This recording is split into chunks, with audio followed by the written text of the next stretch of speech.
रिंकू, हाँ जी। ये देख। आगे तो चले। सत श्री अकाल बीजी। सत श्री अकाल पुत्र। अब साफ दिखाई दे रहा है बीजी। बहुत साफ दिखाई दे रहा है। बीजी इतने टाइम बाद नए चश्मे बनवा ही लिए। किसी अपने ने पैसे भेजे और हर महीने पैसे भेजेंगे। वाह। ਫੋਨਾਂ ਤੇ ਟੂ ਟੂ ਹੋਊਗੀ ਤੁਹਾਡੇ 1 ਤਰੀਕ ਤੋਂ ਬਾਅਦ। ਇਹ ਤੁਹਾਡੇ ਪੈਸੇ ਨੇ, ਇਹਦੇ ਨਾਲ ਕੋਈ ਅਮੀਰ ਨਹੀਂ ਹੋ ਜਾਣਾ ਤੁਸੀਂ।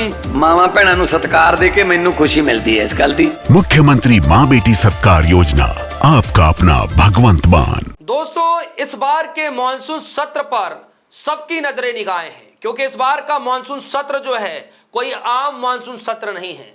इस बार इतिहास के पन्नों पर दर्ज होने वाला मॉनसून सत्र होगा और इसीलिए पूरी जुगत में प्रधानमंत्री मोदी जी से लेकर के गृह मंत्री अमित शाह जी तक और तमाम बड़े नेता इस जुगत में लगे हैं कि कुछ भी किया जाए वो जादुई आंकड़ा पार किया जाए। कौन सा जादुई आंकड़ा? 360 वाला, 362 वाला। और वो आंकड़ा पार करते ही बहुत सारे नए नियम कानून ला दिए जाएंगे, नए बहुत सारे बिल पास करा लिए जाएंगे। और ये बात विपक्षी पार्टियां बखूबी जानती हैं। दोस्तों, मोदी जी के 360 वाले सपने को धराशाही करने के लिए, गृह मंत्री अमित शाह जी के इस पूरे नए चाणक्य नीति को फ्लॉप करार देने के लिए राहुल गांधी खुद सड़क पर उतरने जा रहे हैं। दरअसल दोस्तों, आप सभी को पता है कि कई सारी विपक्षी पार्टियों को तोड़ने की कोशिश की गई, हालांकि सक्सेस भी मिला बीजेपी को, एनडीए को। ममता बनर्जी के 20 बागी सांसदों को तोड़ लिया गया। अभी हाल ही में 6 सांसदों को तोड़ करके जो है शिवसेना शिंदे गुट में शामिल करा दिया गया, आप सबको पता है। लेकिन इतना सब कुछ करने के बावजूद भी आज भी एनडीए को कम से कम 41-42 सीटों की जरूरत है, जिसकी जुगत में सबसे ज्यादा नजरें निगाहें अगर किसी पर है तो वो है एम के स्टालिन, यानी डीएमके पर है। एम के स्टालिन की पार्टी डीएमके पर है। दोस्तों, एम के स्टालिन को मनाने के लिए मोदी जी कई बार दाना डाल चुके हैं और अब राहुल गांधी खुद मैदान में उतर करके ऐलान कर रहे हैं कि अब डीएमके को इंडिया गठबंधन का साथ देना पड़ेगा। यानी राहुल गांधी ये कह रहे हैं कि सभी को अब एक साथ आकर के इस लड़ाई को जीतना पड़ेगा। एम के स्टालिन को राहुल गांधी ने दबे जुबानी सही, लेकिन यह मैसेज दे दिया है, क्योंकि डीएमके जो है इस वक्त कांग्रेस पार्टी से नाराज है। और नाराज क्यों है? आप सबको पता है कि इस तरीके से विजय थालापति की पार्टी को कांग्रेस पार्टी ने, राहुल गांधी ने समर्थन दिया, डीएमके दूसरे नंबर की पार्टी बनी। और जो सालों से डीएमके और कांग्रेस पार्टी का जो गठबंधन था वो वहां पर टूट गया और डीएमके ने साफ तौर पर कहा कि मैं इंडिया गठबंधन का साथी नहीं हूं।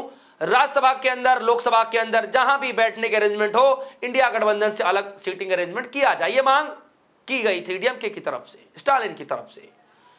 इसी जुगत में एनडीए ने सोचा कि एम के स्टालिन को अपने पाले में ला लेंगे, लेकिन अब राहुल गांधी उतर चुके हैं, अब ये होने नहीं देंगे। खबर आई है एनडीटीवी की, खबर में लिखा है राहुल गांधी फिर से डाल रहे डीएमके पर डोरे, मानसून सत्र का है कनेक्शन, समझिए।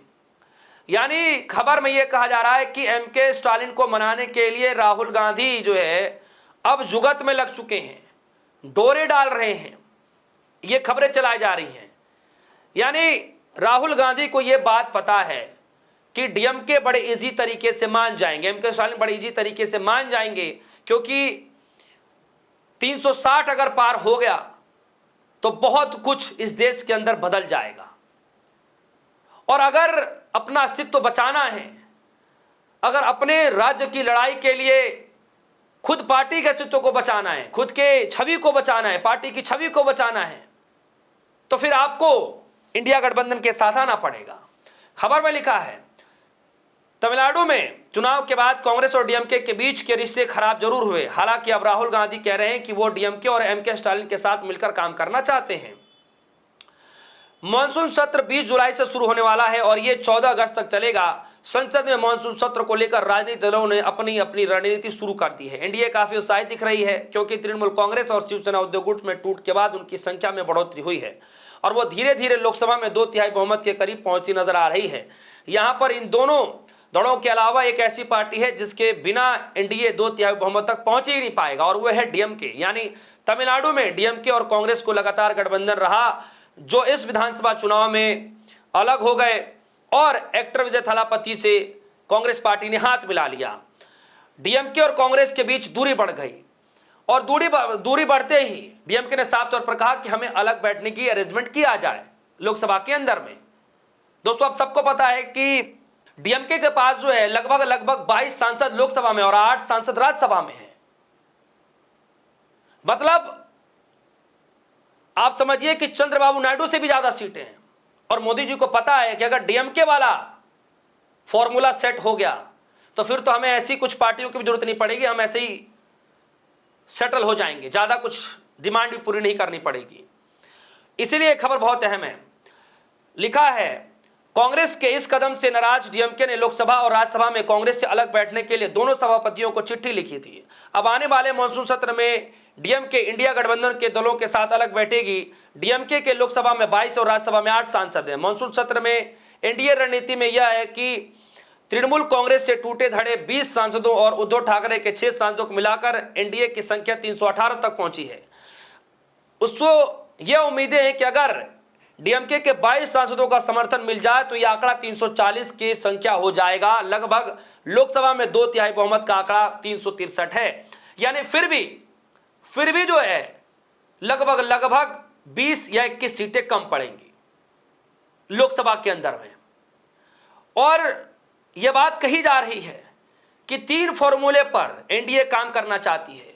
या तो दूसरी पार्टी में सम्मिलित होकर के एनडीए को समर्थन कर दें, जो हाल ममता बनर्जी के सांसदों ने किया, बाकी सांसदों ने किया, या आप खुलकर एनडीए को समर्थन कर दें, या फिर दूसरा पैमाना यह है कि आप वोटिंग के दौरान ही बायकॉट कर दें।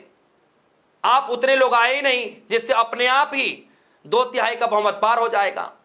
अब अगर 340 का आंकड़ा बीजेपी के पास है और 22 सांसदों के बहुमत नहीं मिल पा रहा, अगर उतने ही सांसद बायकॉट कर दें, उतने ही सांसद अगर वोट जो है ना करें, बायकॉट कर दें, तो ऑलरेडी 340 में अगर 2/3 आंकड़ा अगर आप जोड़ देंगे तो बहुत कम मार्जिन लेना पड़ेगा, और बीजेपी और एनडीए जो है ऑलरेडी सारे बिल पास करा लेगी, 2/3 बहुमत अपने आप हो जाएगा। तो ये इस तरीके के पैटर्न सेट किए जा रहे हैं कि एनसीपी शरद पवार जाएंगे एनडीए में कि नहीं जाएंगे। उनके पास भी 8 सांसद हैं, लेकिन राहुल गांधी साफ तौर पर खुद अपने हाथों में कमान लेकर के ये पूरा खेल, यानी मोदी जी वाला जो पूरा खेल है, 360 वाला जो खेल है, मोदी जी का प्लान फेल कराने के लिए खुद राहुल गांधी अब उतर चुके हैं और वो खुद ही कमान संभाल रहे हैं बिरला के सामने। दोस्तों, क्योंकि लोकसभा की बात है, राज्यसभा की बात है, तो लोकसभा के अंदर बिरला के सामने ही ये पूरा खेल होगा। ये पूरा खेल जो है देखने को मिलेगा। तो दोस्तों, क्या लगता है कि बिल इस बार फिर से गिरेगा या फिर पूरी जुगत के साथ 360 का आंकड़ा, 2/3 बहुमत का आंकड़ा पार कर लिया जाएगा? क्या राहुल गांधी की रणनीति काम आएगी? आपको क्या लगता है? वीडियो कमेंट सेक्शन में जाएगा, अपनी राय रखिएगा। फिलहाल के लिए दीजिए इजाजत, देखते रहिए वीडियो। धन्यवाद।